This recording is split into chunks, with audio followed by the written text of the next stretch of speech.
Selamat malam Tribuners, senang sekali saya Mesya Marasabesi bisa menyapa Anda kembali di Tribun Ambon hari ini, edisi 2 Januari 2024, di mana sejumlah informasi terbaru dari kota Ambon dan sekitarnya akan kami hadirkan untuk Anda.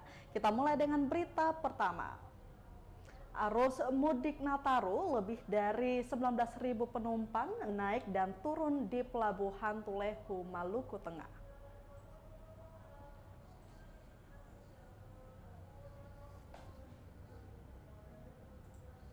Arus mudik Natal dan Tahun Baru 2024 di Pelabuhan Tulehu, Kecamatan Salahutu, Kabupaten Maluku Tengah tercatat lebih dari 19.000 penumpang naik dan turun Selasa 2 Januari 2024. Data tersebut berdasarkan rekapitulasi posko pengendalian transportasi laut terhitung sejak 18 Desember 2023 hingga 1 Januari 2024, yakni sebanyak 11.910 penumpang naik dan 7.905 penumpang turun. Angka tersebut mengalami kenaikan dibandingkan arus mudik tahun sebelumnya, yakni sekitar 11% untuk penumpang naik dan 2% untuk penumpang turun. Petugas lalu lintas angkutan laut di Pelabuhan Tulehu, Yati, mengatakan lonjakan penumpang tertinggi pada H-2 Natal 23 Desember 2023, yakni 1.878 penumpang naik dan 641 penumpang turun. Arus pemudik kembali meningkat pada 27 Desember 2023 lalu dengan total penumpang naik 1.137 orang dan penumpang turun 867 orang. Meski terjadi lonjakan penumpang, namun kapasitas pelabuhan masih sangat memadai untuk menampung. Diketahui Tribuners tersedia 3 kapal cepat dan 1 kapal feri yang melayani jasa penyeberangan di Pelabuhan Tulehu.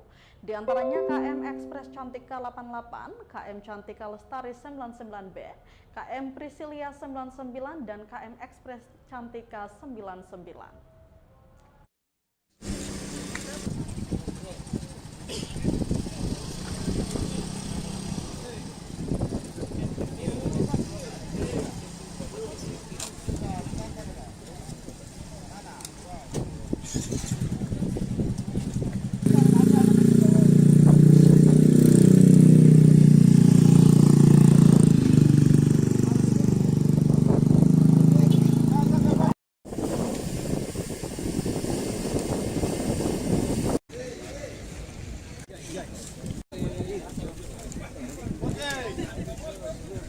Jangan lupa nomor 2 dari PKS.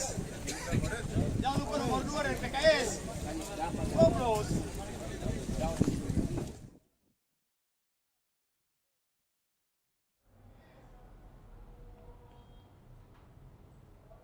Kita ke berita selanjutnya, Tribuners, landmark Kota Langgur bocor padahal baru diresmikan. Warga sebut hanya megah dari luar saja. Landmark Kota Langgur yang digadang jadi ikon baru Kabupaten Maluku Tenggara dalam kondisi memprihatinkan. Padahal landmark yang dikerjakan dengan anggaran 6,6 miliar itu baru diresmikan 30 Oktober 2023, sehari sebelum masa jabatan Bupati Maluku Tenggara Taher Hanubun berakhir. Pantauan tribunambon.com Selasa 2 Januari 2024 sore, sebagian besar atap bangunan bocor sehingga guyuran hujan merembes hingga menggenangi lantai berbahan keramik. Dinding bangunan juga tampak kotor. Seorang tukang ojek, Aridin, mengatakan pasca diresmikan, hingga kini landmark itu belum pernah dibuka untuk umum. Area landmark pun masih ditutupi pagar seng berwarna biru. Meski begitu, Tribuners, dia tidak mengetahui alasan landmark itu belum dibuka hingga kini. Diketahui landmark Kota Langgur berdiri di atas bekas pasar Ohijang, Kelurahan Ohijang, Watek.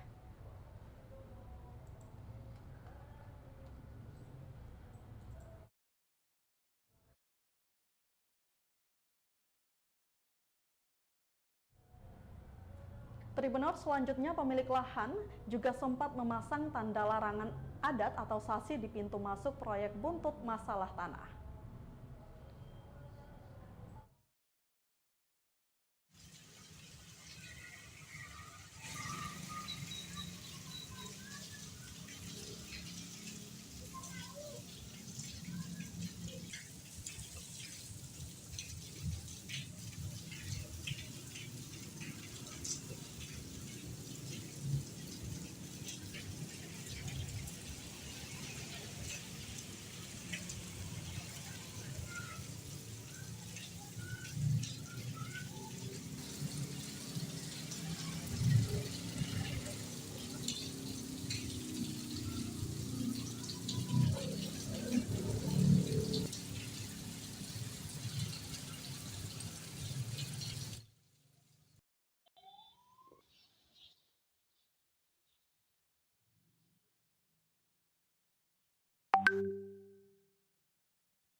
Masih dari Kabupaten Maluku Tenggara, Tribuners, pembongkaran lapak dadakan di Jalan Telafer Malra tinggalkan sampah berserakan.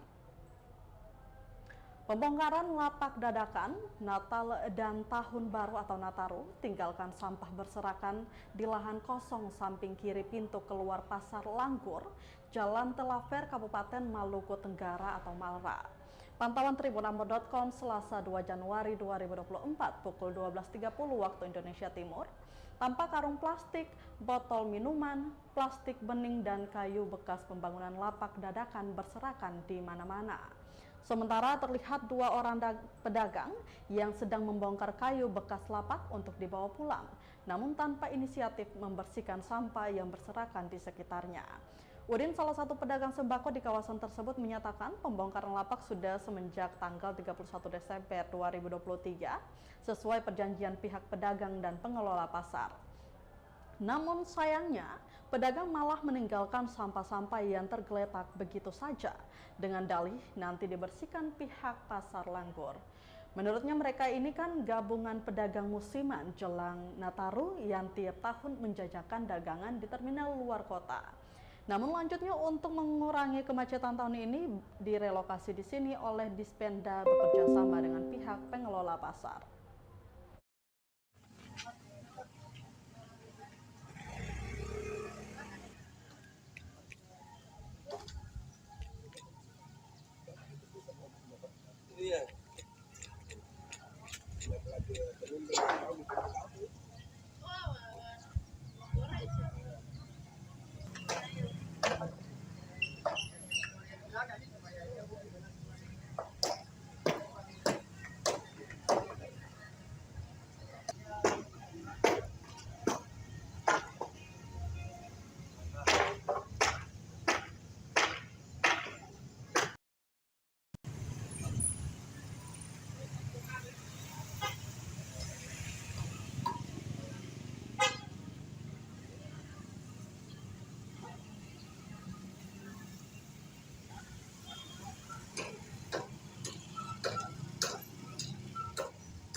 Tribuners, air terjun Fort Lean di Bombay cocok untuk petualang.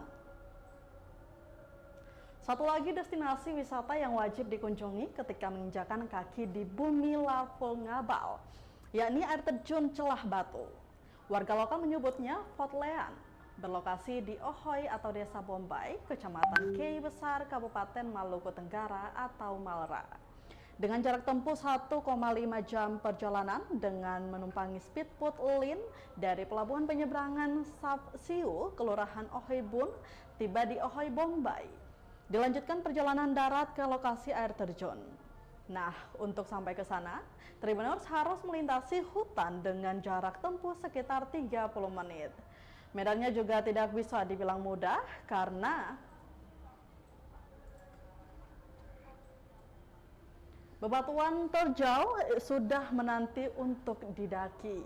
Baiknya Tribuners menggunakan sendal ataupun sepatu outdoor karena ada lintasan bebatuan yang cukup licin dipenuhi lumut dan ganggang coklat. Memang tidak mudah Tribuners, namun pasti terbayarkan dengan pesona air terjun Celah Batu. Airnya jatuh dari bebatuan pipih bersusun, jernih airnya hingga dasar kolam terlihat jelas. Gerombolan ikan mujair pun jadi tontonan yang sempurna dengan gemericik suara air, gesekan dedaunan pala dan sagu hingga kicauan burung. Seorang pengunjung, Riko, mengatakan lokasinya pun sangat bersih dan tidak sama sekali ada sampah. Hal ini dikarenakan pengunjung tak banyak ke sini.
Kita beralih ke segmen berita nasional. Tribuners dituding dalam kericuhan saat iring-iringan jenazah Lukas NMB, ini kata KNPB. Badan Pengurus Pusat Komite Nasional Papua Barat KNPB akhirnya buka suara terkait tuduhan berada di balik kerusuhan di Jayapura saat iring-iringan jenazah ex-Gubernur Papua Lukas NMB. Jubir Nasional KNPB Pusat Ones Suhuniap melalui sebuah siaran pers yang diterima Tribun Papua.com Senin 1 Januari 2024 tegas membantah tuduhan tersebut. Suhuniap menegaskan KNPB tidak pernah mengeluarkan instruksi secara lisan maupun tertulis untuk menjemput jenazah Lukas NMB di bandara sampai pengiringan jenazah ke Koya. Dia pun menyayangkan tuduhan tersebut, terlebih setiap peristiwa kekerasan di Papua selalu dialamatkan ke KNPB. Padahal berbagai tuduhan selalu tanpa bukti. Disebutkan media massa pun turut menyebarkan propaganda murahan yang bertentangan kode etik jurnalistik. Menurutnya, Pangdam Cendrawasih dan Polda Papua punya kewenangan intelijen untuk mengantisipasi dan menjamin keamanan dan harus mereka yang bertanggung jawab. Menurutnya Tribuners, peristiwa di Jayapura terjadi secara spontan oleh rakyat Papua yang diakomodir oleh panitia duka di bawah kontrol pemerintah Provinsi Papua sendiri.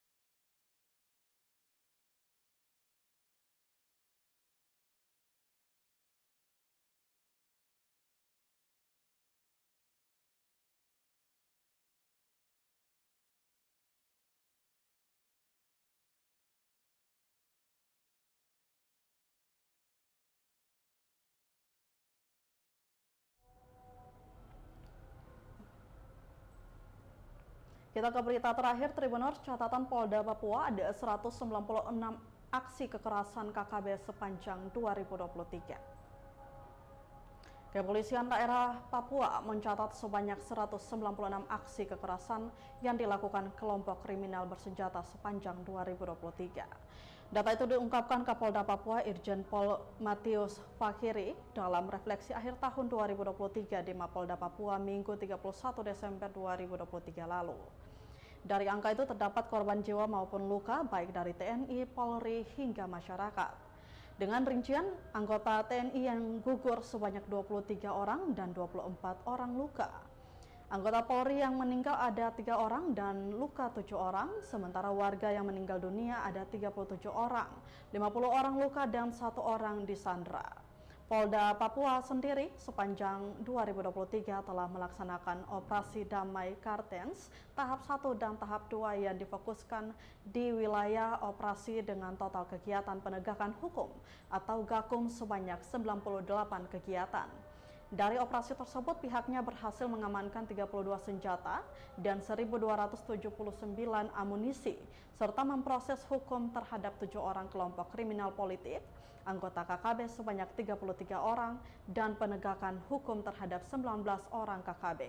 Ia pun meminta peran pemerintah daerah, khususnya para bupati, SKPD, dan DPRD untuk tampil di depan agar masyarakat tidak merasa canggung terlibat langsung dalam kegiatan kepolisian.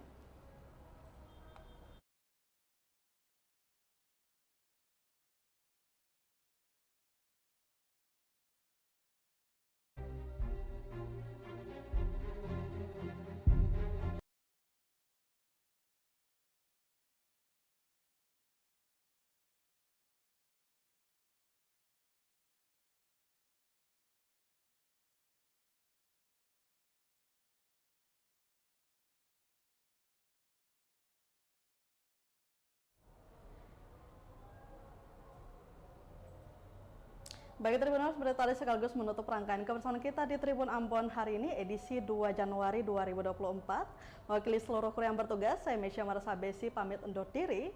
Selamat malam dan sampai jumpa.